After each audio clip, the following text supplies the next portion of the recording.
Hi, hello everyone. Welcome back to NaziaCookery, a taste of home. இன்னைக்கு நாம பார்க்க போற ரெசிபி liver curryங்க. கொஞ்சம் கூட ஸ்மெல்லே இல்லாம ரொம்ப டேஸ்டா எப்படி செய்யலாம்னு வாங்க வீடியோக்குள்ள போய் பாப்போம்.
ரெண்டு வெங்காயம் ஒரு தக்காளி நறுக்கி வச்சிருக்கேன். ஒரு பச்சை மிளகாய், தேவையான அளவு கருவேப்பிலை, தேவையான அளவு கொத்தமல்லி எடுத்துக்கோங்க.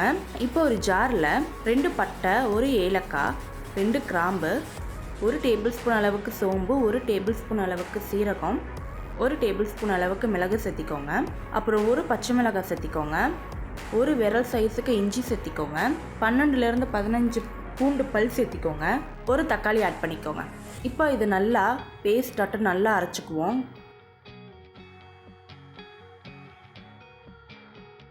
நான் 1/2 கிலோ ஈரல் எடுத்திருக்கேங்க. நல்லா வாஷ் பண்ணி க்ளீன் பண்ண ஈரல் எடுத்திருக்கேன். இது கூட நம்ம அரைச்ச பேஸ்ட் ஆட் பண்ணிக்குவோம்.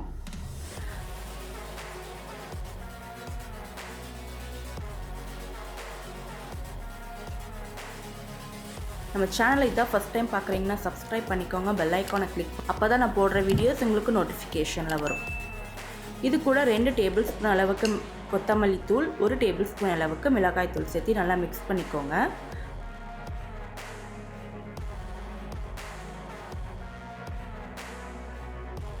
க்ளோஸ் பண்ணி 6 விசில் விடுங்க.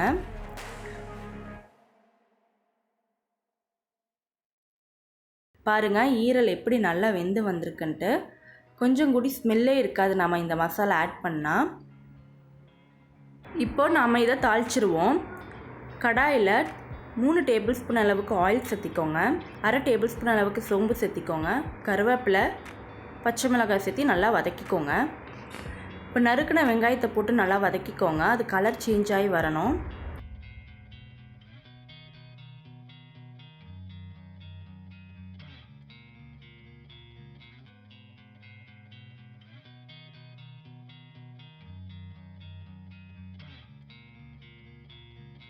கலர் சேஞ்ச் ஆனோடனே நம்ம நறுக்கிய தக்காளி ஆட் பண்ணிக்கிறோம். அதையும் வதக்குங்க.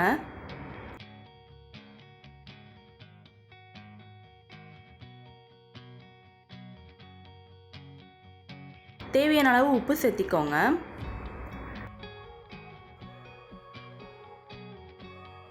இப்போ நம்ம வேக வச்ச ஈரலை இது கூட ஆட் பண்ணிக்குவோம்.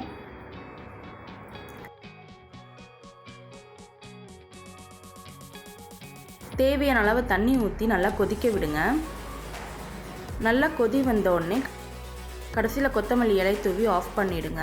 அவ்வளோதான் ஃப்ரெண்ட்ஸ், கொஞ்சம் கூடி ஸ்மெல் இல்லாமல் நல்ல டேஸ்டான லிவர் கறி ரெடி. ரைஸோட சப்பாத்தியோட வச்சு சாப்பிட்லாம். ட்ரை பண்ணி பாருங்கள். தேங்க்யூ ஃபார் வாட்சிங். அடுத்த வீடியோவில் பார்ப்போம்.